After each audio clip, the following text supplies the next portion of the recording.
Hello, and welcome to Whatever Wednesday with Burkhart Books, the podcast. I'm your host, Dianne Burkhart. I hope you'll subscribe and join me every Wednesday for, well, whatever. Let's get on with our show today. Hello, and welcome, everyone. I'm glad you decided to join me for my podcast today. Today is March 16th, 2022. And I hope you're having a very wonderful National Panda Day. If you follow along with my blogs or my podcasts at all, you know I love national days. And today is one I could definitely enjoy. I have often found myself getting caught up in watching a loop of all of these different compilations of panda videos. You can see these on different social media, where they show caretakers trying to clean up the paddock where the pandas are living. And the pandas just chase them around and attack them and want to play the whole time. It's so adorable. It makes me just want to visit China just so I can go see these animals in person. I do compensate by having a few pandas around my office. But I have to admit, in my heart, I wish I could have a pet one. But I don't think my dog Shaggy would really appreciate that. Now, as most of you know, there's usually more than one National Day celebration for every day of the calendar. Today actually happens to be Artichoke Hearts Day, which I can see celebrating that one because I know my salad wouldn't be quite as good without artichoke hearts, and my Greek pizza that we make here at home wouldn't taste quite as good either. Today also happens to be National Curl Crush Day. So for those of you with that naturally curly hair, today is your day to shine. It's also National SBDC Day. If you don't know what that is, that's National Small Business Development Center Day. As someone who has owned small businesses in the United States before, this is a wonderful resource. If you have a small business, find your local small business development center and talk to them. They have all kinds of great resources that can help you make your business even more successful. But now, the one thing that I want to talk about is actually happening tomorrow. Tomorrow, March 17th, happens to be National Corned Beef and Cabbage Day. Do you know why that is? Because it's also St. Patrick's Day. I love this holiday. It is so important to me because it also happens to be my mother-in-law's birthday. And I have to say, I owe this woman so much because if it wasn't for her, I wouldn't have the incredible husband that I have. And that is definitely something to be thankful for and to celebrate. So now tomorrow, we're going to be celebrating St. Patrick's Day in honor of her. What about you? How many of you celebrate St. Patrick's Day? If you would like to do some celebrating, I have some suggestions. If you have never checked out Gemma's biggerbolderbaking.com, now is the perfect time to do it. If you ever read my blogs, you've seen recipes from this woman. She is a fantastic professional chef and cookbook author. She's the one who has the crazy dough recipe that I'm always talking about. You can do absolutely anything with this recipe. You can make pizza, you can make naan, you can make pretzels, you can make cinnamon rolls. It is the best basic recipe you should learn. Check out her website, biggerbolderbaking.com. I'll have a link on my blog page for you and also in the podcast page because you do not want to miss this. She has a page right now for St. Patrick's Day. If you go to biggerbolderbaking.com/best-irish-recipes/ and I'll put that link in my podcast page. She has the best Irish recipes from her collection. Everything from scones to soda bread and a Bailey's chocolate pudding I have got to make this weekend. It sounds so good. And the best thing is, her directions are so simple, anyone can do it. Trust me, we make this stuff all the time. Now, if you're not into baking, you can always still celebrate tomorrow. St. Patrick's Day is also known as the Feast of St. Patrick. Many places, especially bars and restaurants, will do all kinds of things for St. Patrick's Day. And it usually includes adding green food coloring to a lot of different things like green beer, green milkshakes, you get the idea. The reason that we celebrate St. Patrick's Day is it is a celebration of the arrival of Christianity to Ireland. It is also a celebration of the heritage and culture of the Irish just in general. You will also see a lot of shamrocks being used as decoration for St. Patrick's Day. You might wonder why that is, other than the luck of the Irish. It's actually used to represent the Holy Trinity. Kind of cool, right? You learned something new today. Well, if you didn't already know that before, that is. So just remember, if you are planning to head out to celebrate St. Patrick's Day tomorrow, don't forget to wear your best green outfit. I would hate for any of you to get pinched tomorrow. Now for just a little bit of news and updates. I am working on scheduling a few indie author interviews coming up here very soon. I have a lot of friends who do some great work, and I really want them to be able to share it with you. Because while I do love talking about my own books a lot, I don't want to just talk about my books. I want to share some of the wealth of talent that is out there. And I know a lot of them personally, and I want to bring them and their work to you. So stay tuned. I will have some author announcements coming up very soon for people who will be appearing with me on the podcast in the near future. I also want to give you a little bit of an update on Into the West Family Ties, the final installment in the Into the West Saga serial collection. It is coming along, slowly, but it is coming along.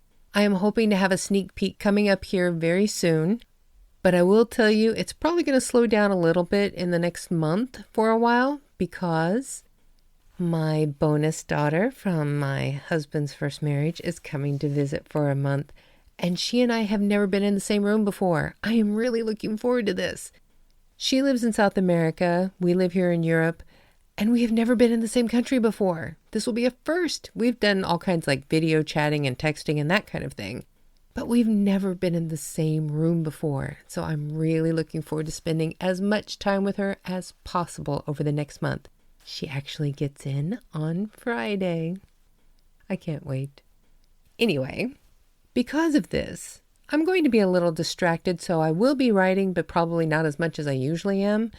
But I still hope that at some point in this next month, I will have a sneak peek for you from what is being developed in this last book. I think you're really going to love it. I know I'm excited, and I hope you will be too. But for now, I think it's time to continue reading Into the West, the Orphan Train, the first installment in the Into the West Saga serial collection. I hope you enjoy it. Into the West, the Orphan Train by Stephen Burkhart.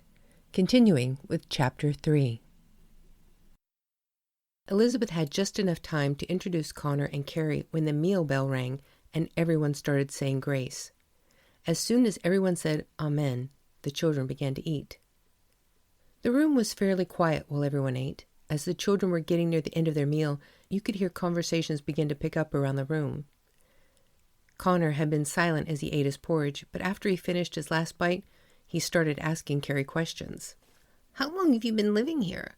Are both of your parents dead or just one like me and Lizzie? Do you like riding the train? Does everyone get to go or just kids who have been here a long time? Connor finally stopped to take a drink, giving Carrie a break from his questioning. Carrie gave Elizabeth a quizzical look. It was obvious she didn't know what to say. It's okay, Carrie, said Elizabeth. If you don't want to answer, you don't have to. Elizabeth carefully leaned over to her brother and whispered, Connor, it's not nice to ask someone you just met so many questions, especially such personal ones. Connor looked up sadly at Elizabeth. Can I please ask her one question? He asked. One would be okay. Just don't ask her about her parents. Okay? Asked Elizabeth, then smiled at her little brother. Okay, I'd rather know about the train anyway, Connor whispered. Then he turned back to Carrie in an excited tone, asked again about the train. Does everyone get to ride the train or just kids who have been here a long time? Connor sat happily munching on his apple as he waited for Carrie to answer. I really don't know. This will be the first time any of us have gone on the train, answered Carrie. She looked at Elizabeth like she was searching for help to answer the question.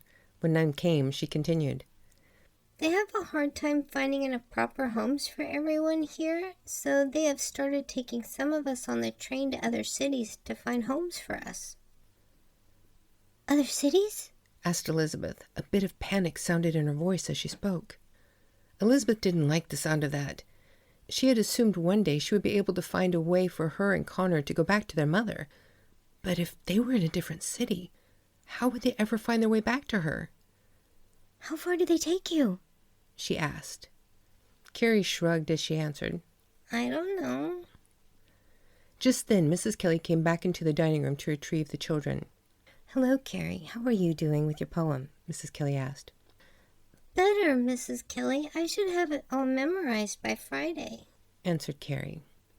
That's wonderful. Now, if you will excuse us, I need to take Elizabeth and Connor to pick out their new clothes, said Mrs. Kelly.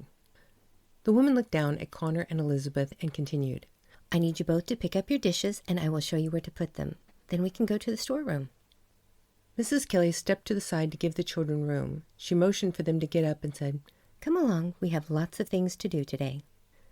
After they put away their dishes, Mrs. Kelly took their hands again and led them to the storeroom. The storeroom was a small square room with shelves floored to ceiling on all the walls, and 2 freestanding sets of shelves in the center of the room. The shelves on the wall were filled with clothes, and the ones in the center held shoes.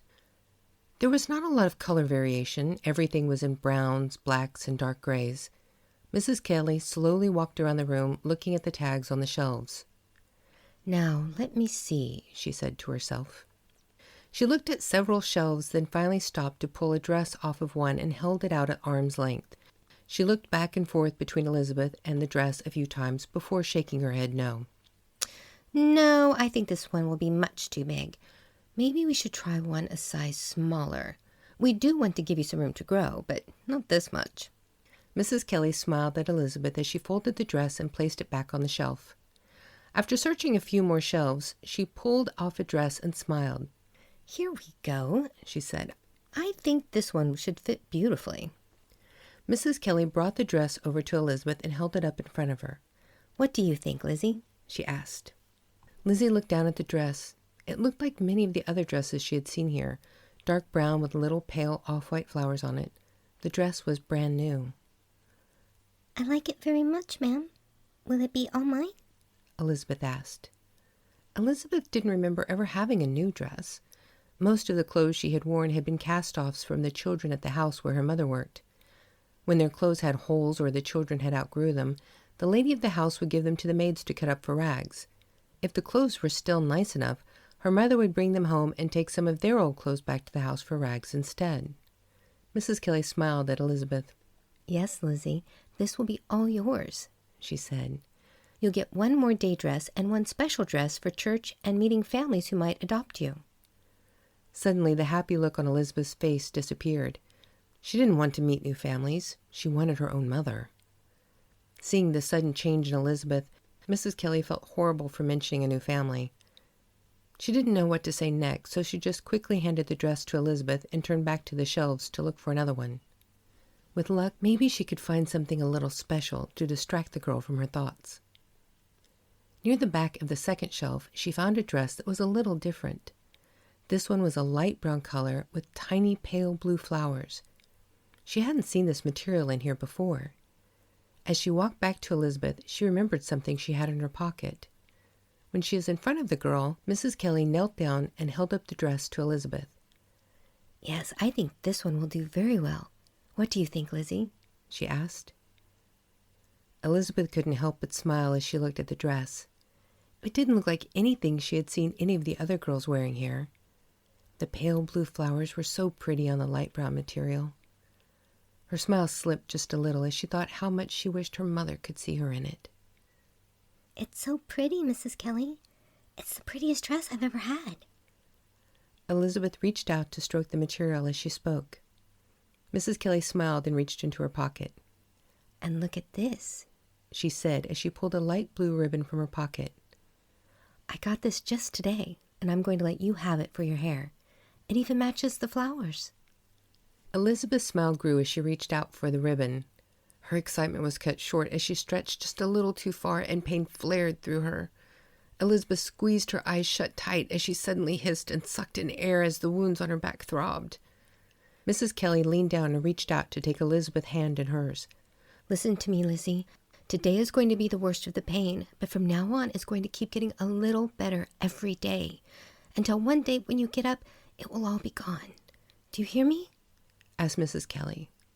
When Elizabeth nodded her head yes, Mrs. Kelly continued. I know this hurts, but you are such a brave girl, Lizzie. You can get through this. Elizabeth just stood still for a moment, while Mrs. Kelly held her hand. When the worst of the pain had passed, Elizabeth opened her eyes and gave Mrs. Kelly a weak smile. Thank you, said Elizabeth as she looked at their hands still intertwined. Mrs. Kelly patted Elizabeth's tiny hand and said, There, before letting go. Mrs. Kelly stood up straight again and said, Lizzie, why don't you sit over there and rest a while, and I'll see about getting Connor a new outfit. We can try your clothes on when I'm done with him. This could take a while. It's so much harder to fit trousers on boys. Afterwards, we can pick out your church dress. Elizabeth nodded her head yes as she went to the bench Mrs. Kelly had pointed to. She carefully sat down and placed her 2 new dresses over her lap and laid the ribbon on top. She couldn't help stroking the material. It was all just so nice. She was happy and sad all at the same time. Elizabeth couldn't help but be grateful for the new clothes and the food they gave her, but she still missed her mom.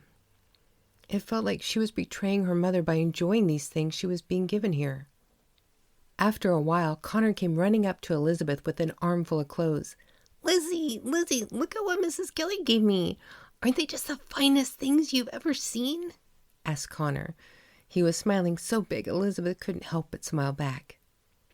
They are fine, Connor, Elizabeth replied. Mrs. Kelly says I'm going to look like a little gentleman, Connor said, then laughed. And here, Lizzie, I found you a church dress, Mrs. Kelly said as she held up a solid black dress with a ruffle on the bottom. The waist had a wide black ribbon that tied in the back with a big bow. The sleeves were short and a little puffy, and each one had a short ruffle on the end. In one hand, Mrs. Kelly also held a white cotton bonnet and matching gloves. What do you think? She asked. Tears started to well up in Elizabeth's eyes. It was the finest dress she had ever seen, and she was sure it would be the finest dress she would ever wear. It's beautiful, Elizabeth whispered. Mrs. Kelly laid the dress in Elizabeth's lap with the rest of her things and rubbed the girl's arms to comfort her. Why are you crying, Lizzie? Elizabeth sniffed and wiped away her tears. It's just all so nice. I wish my mama could see me wearing them, said Elizabeth. The little girl had an idea. She looked up at Mrs. Kelly and asked, Will Mama come and visit us? Mrs. Kelly didn't know how to answer this question, but decided the truth was the best option, even if it wasn't what the children wanted to hear. Mrs. Kelly sat on the bench beside Elizabeth, then put her arm around Connor and pulled him over to stand in front of her. I'm so sorry, Lizzie, but your mother will not be allowed to visit. We have rules that do not allow parents to come here once a child has been delivered to our group. I know it's hard to say goodbye, but believe me when I say everyone here in the foundling home is going to do anything they can to make sure you both get to grow up happy and well cared for. Mrs. Kelly paused as she looked at the children. They both looked so miserable. Listen to me and always remember this, Mrs. Kelly said. Your mother loves you very much, and she always will. I know it's hard to understand right now, but one day when you are older, probably when you are parents yourselves, you will understand that sometimes loving someone means you have to do what is best for them, even when it breaks your own heart to do it. We're running out of time for today, so I'm going to go ahead and end this chapter here, and we'll continue on with the end of chapter 3 for next week. I hope you'll join me then for my next Whatever Wednesday podcast with Dianne Burkhart. Have a great night and have a wonderful St. Patrick's Day.